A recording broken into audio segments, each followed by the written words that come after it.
बिस्मिल्लाहिर्रहमानिर्रहीम। अस्सलामुअलैकुम। इस्त्री को रोटी के ऊपर रखते ही आपके हज़ारों रुपए की बचत हो जाएगी और इसके अलावा आपको बेशुमार टिप्स एंड ट्रिक्स ऐसी बताई जाएंगी जो वाकई में हकीकी मायनों में आपके पैसे और वक्त की बचत करवाएंगी और आपकी चीज़ों को ख़राब होने से बचा लेंगी। टिप नंबर 1 से स्टार्ट करते हैं। अक्सर ऐसा होता है कि हमें कहीं ट्रैवलिंग पर जाते हुए या फिर घर की शिफ्टिंग में नाइफ वगैरह या सीजर्स वगैरह लेकर जाने होते हैं बैग के अंदर, तो उनको रखने के लिए हमें कुछ तरीका समझ में नहीं आता। बिल्कुल ज़ीरो कॉस्ट आइडिया दूंगी।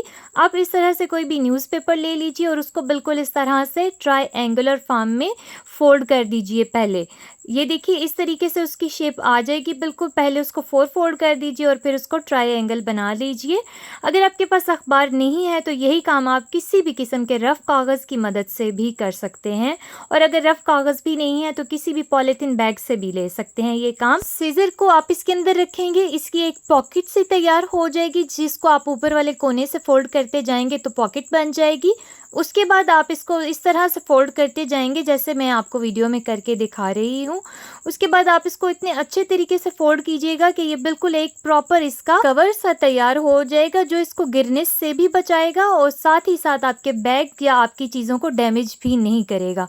उसके बाद आप ले लेंगे आखिर में एक रबर बैंड या कोई भी प्लास्टिक रबर बैंड या पोनी ले सकते हैं आप, और आपने इसको इस तरह से चढ़ा देना है। आप देख सकते हैं ये बिल्कुल भी कहीं नहीं गिरेगा, और सबसे बढ़कर ये कि आप इसको आराम से बाहिफाजत एक जगह से दूसरी जगह लेके जा सकते हैं। अगली टिप की तरफ बढ़ते हैं। इस तरह से होता है जो लोग सिलाई वगैरह करते हैं, अगर उनकी ये बॉबिन में से जो इसके बीच में फिरकी वगैरह होती है ये लूज़ हो जाती है और बार बार गिरना शुरू हो जाती है, तो अब आपको ये लगता है नई बॉबिन लेके आनी पड़ेगी। लेकिन आपने सिर्फ एक कागज़ का टुकड़ा ले लेना है, उसके ऊपर आप यही वाली बॉबिन ऊपर इसके रखेंगे तो ये बिल्कुल इसके साथ साथ ड्रॉ होना शुरू हो जाएगा। आपको पेन की ज़रूरत भी नहीं पड़ेगी। ये एक सर्कल सा बन चुका है। अब आप इसको कट करेंगे और इस सर्कल को कट करने के बाद आपको कौन सा फ़ायदा होगा, आपके बेशुमार पैसे बच जाएंगे। आपको नई बॉबिन नहीं ख़रीदनी पड़ेगी, आपके यही वाला पुराना बॉबिन फिर भी चलेगा मज़ीद। उसके बाद आपने इसको इसके अंदर रख लेना है बॉबिन के अंदर, और जो फिरकी है उसको आप इस तरह से ज़ोर से प्रेस करेंगे तो ये बिल्कुल उसके अंदर चली जाएगी। अब आप देख सकते हैं कि पहले ये बॉबिन बिल्कुल लूज़ थी, गिर रही थी, और अब ये इसके अंदर बिल्कुल फिक्स आ गई है, यानी कि ये बिल्कुल अच्छे से काम करने के काबिल हो चुकी है।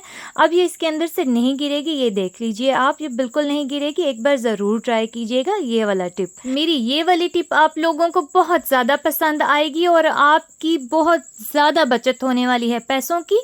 अक्सर ऐसे होता है कि लेदर के जूते खुसे, या फिर इस तरह से होता है कि बच्चों के स्कूल शूज़ के लिए जब कभी पॉलिश ना हो आपके पास और आप ये सोच रहे हों कि ये अब पुराने हो गए हैं जूते तो इनको रीयूज़ नहीं किया जा सकता, तो ठहर जाइए ज़रा सा, इनको बेकार मत समझे। मेरे पास एक बहुत ज़बरदस्त सॉल्यूशन है और वो भी ज़ीरो कॉस्ट। आपके घर के अंदर केले तो लाजमी आते होंगे और उनके छिलके हमेशा की तरह कूड़े की टोकरी में जाते हैं, लेकिन अब से आपने इनको संभालना है। सिर्फ एक केले के छिलके से मैं आपको ये जूते बिल्कुल नए से करके दिखाऊंगी, और सिर्फ एक जूता आपको करके दिखाऊंगी साफ़ और बिल्कुल नीट, ताकि आपको दोनों के बीच में फ़र्क वाज़ह तौर पर नज़र आ सके। अब आपकी पॉलिश की जो हज़ारों रुपए का ख़र्चा हो जाता था, अगर आपके घर में स्कूल गोइंग बच्चे हैं तो फिर ये ख़र्चा डेली बेसिस के ऊपर होता है। तो आप इस तरह से करके उनके जूतों को चमका सकते हैं, भरपूर तरीके से अपने पैसों की बचत कर सकते हैं। आपके भी कोई जूते इस तरह से ख़राब हो चुके हैं तो आप उनको फ्रेश कर सकते हैं, रीयूज़ कर सकते हैं। और सबसे बढ़कर ये वाली ट्रिक आपके लेदर के बैग्स के ऊपर भी बिल्कुल इफ़ेक्टिव होगी। एक बार ज़रूर ट्राई कीजिएगा। आप देख सकते हैं बातों ही बातों में हमारा ये जूता हो चुका है बिल्कुल नया। एक जूते को सिर्फ मैंने इस तरह से किया है साफ़ केले के छिलके से, और अब मैं फिनिशिंग के तौर पर एक कपड़े से इसको बिल्कुल नीट कर रही हूँ ताकि आपको बिल्कुल सही से अंदाज़ा हो जाए कि ये टिप कितनी ज़बरदस्त और कितनी जानदार है।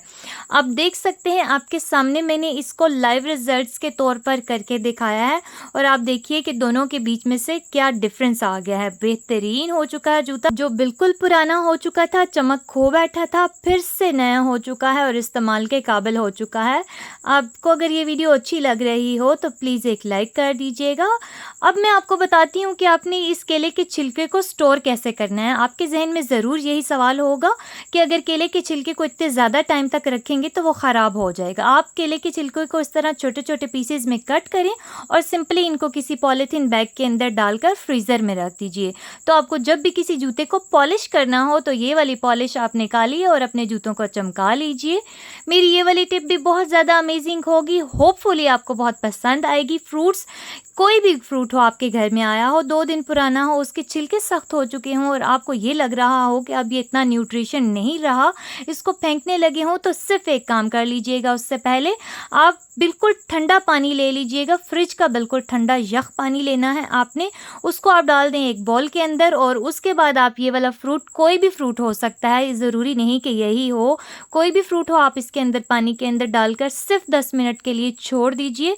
आप देखेंगे कि ये फ्रूट बिल्कुल अपनी असली हालत में वापस आने लग जाएगा और बिल्कुल आपको फ्रेश टेस्ट देगा। आज की बहुत ज़बरदस्त और अमेजिंग टिप की तरफ बढ़ते हैं जिसका आपको शुरू से था इंतज़ार। अक्सर ऐसे होता है गैस की लोड शेडिंग के दौरान जब रोटी बनाई जाती है तो वो तवे के ऊपर पकते पकते ही सूख जाती है, या फिर ऐसे होता है कि हम बहुत जल्दी रोटी बनाकर रख लेते हैं और फिर जब हम उसको खाने बैठते हैं तो उसकी कंडीशन कुछ ऐसी हो जाती है कि वो बिल्कुल रबर सी बन जाती है और अपनी जगह से हिलती भी नहीं है।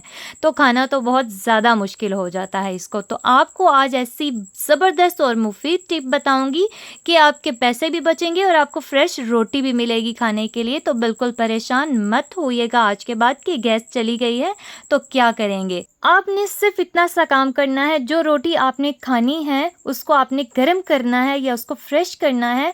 आपने उसको रोटी वाले रुमाल के अंदर इस तरह से रखना है जैसे मैं आपको वीडियो में करके दिखा रही हूँ।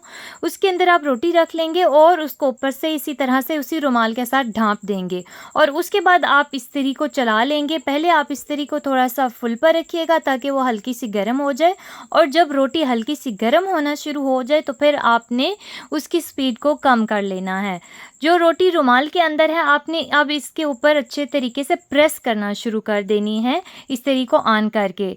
इस्त्री को ऑन करके आपने इसको सिर्फ 20 से 30 सेकंड ही आप इस्त्री करेंगे तो आपको खुद ब खुद पता चल जाएगा कि कितना ज़्यादा फ़ायदा हुआ है इस टिप के साथ। आपको यकीनन आपकी ये जो रोटी है बिल्कुल ताज़ी हो जाएगी, गर्म हो जाएगी। अक्सर ऐसे होता है कि अगर आप ओवन के बीच में भी रोटी को रख कर गर्म करते हैं तो बाहर निकालते ही वो बिल्कुल एकदम सख्त हो जाती है, जो नहीं खाई जाती। इस तरह करने से आपकी रोटी रुमाल के अंदर रहेगी और बिल्कुल आहिस्ता आहिस्ता गर्म होगी और ये बहुत ज़्यादा देर तक इसी तरह फ्रेश रहेगी। नतीजतन आप इसको आराम से खा सकेंगे, आपके पैसों की बचत होगी और सेहत भी बरकरार रहेगी। अगर आपको मेरी ये वीडियो अच्छी लग रही हो तो प्लीज़ एक लाइक कर दीजिएगा और चैनल को सब्सक्राइब करना बिल्कुल भी मत भूलिएगा। इजाज़त दीजिए, अल्लाह हाफिज़।